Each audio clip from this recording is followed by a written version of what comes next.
জলবায়ু পরিবর্তনের প্রভাবে পৃথিবীর সবচেয়ে ঝুঁকিপূর্ণ এবং ক্ষতিগ্রস্ত দেশগুলোর তালিকায় রয়েছে বাংলাদেশ। মানুষের অর্থনৈতিক ক্ষতির পাশাপাশি ঝুঁকিতে পড়ছে গৃহপালিত গবাদি পশু। জিডিপিতে বড় অবদান রাখা গবাদি পশু নিয়ে এখনই কার্যকর উদ্যোগ না নিলে 41 সালের উন্নত দেশ গড়ার স্বপ্ন বাস্তবায়ন কঠিন হয়ে পড়তে পারে বলে মনে করছেন বিশ্লেষকরা। FM বাজিদের রিপোর্ট, ক্যামেরায় ছিলেন রিয়াজ রহমান। জলবায়ু পরিবর্তনের নেতিবাচক প্রভাব পড়েছে সারা বিশ্বে। প্রতি বছর বৃদ্ধি পাচ্ছে পৃথিবীর উষ্ণতা, সৃষ্টি হচ্ছে নানা প্রাকৃতিক দুর্যোগ।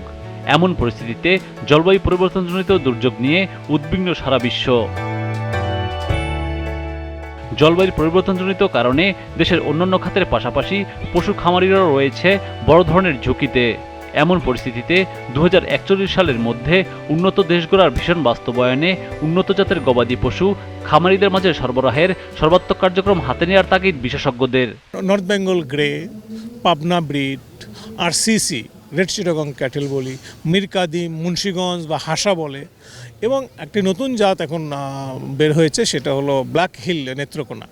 এই 5 ধরনের জাতকে যদি আমরা রেয়ার করি এবং বেস্ট টু বেস্ট সিলেকশন করে এটার প্রোডাকশন যদি আমরা তৈরি করতে পারি, তাহলে কিন্তু 41, 75 ইভেন ডেল্টা প্ল্যানের 2100 সালের যে টার্গেট, এই টার্গেটে এই অ্যানিমেলগুলো সাস্টেইনেবল হবে। জলবায়ু পরিস্থিতি বিবেচনায় পশু থেকে উৎপাদিত মিথেন গ্যাসের যথাযথ ব্যবহার, অল্প জমিতে অধিক ঘাস এবং অল্প প্রাণীতে অধিক দুধ ও মাংস উৎপাদনের প্রতি গুরুত্ব আরোপ করেন এই কর্মকর্তা।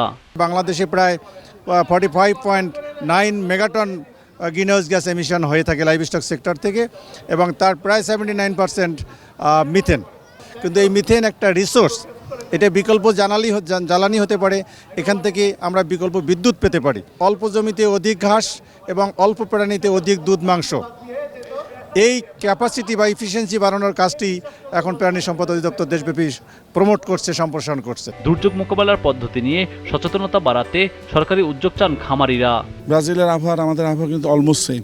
তো আমরা চাচ্ছি ব্রাজিলে কোন জাত নিয়ে তারা কাজ করে তারা সফলতার মুখ দেখতেছে মাংসের জন্য এবং দুধের জন্য, এই রকম জাত আমাদের বাংলাদেশে যদি ইন্ট্রোডিউস করা যায়, যেমন ব্রাহ্মা মাংস উৎপাদনের ক্ষেত্রে এবং দুধ উৎপাদনের ক্ষেত্রে হচ্ছে গির। সারা পৃথিবীর তাপমাত্রা বাড়তেছে, আমাদের জন্য এই তাপমাত্রা মোকাবেলা করা, তাপমাত্রার যে সমস্যাগুলো এগুলো মোকাবেলা করা আমাদের জন্য অনেক সহজ হবে। ডিজাস্টারগুলি এগুলি মোকাবেলার ক্ষেত্রে আমাদের প্রাণী সম্পদ যে লোকাল অফিসগুলি আছে, ওনারাই এই বিষয়গুলি প্রান্তিক খামারিদের অবহিত করতে পারে।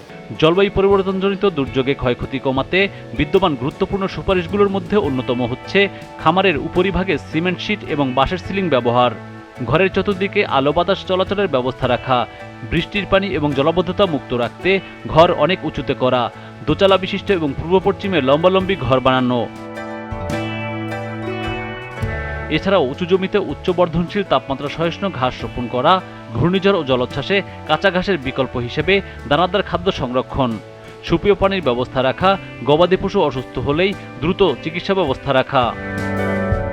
জলবায়ু পরিবর্তনের সৃষ্ট ক্ষতিকর প্রভাব মোকাবেলায় উন্নত পশুর জাত, খামার তৈরির পদ্ধতি, খাদ্য ব্যবস্থাপনা নিয়ে এখনই দেশব্যাপী খামারিদের প্রশিক্ষণ দেওয়া জরুরি বলে মনে করেন সংশ্লিষ্টরা। FM Bayezid, GTV news, Dhaka.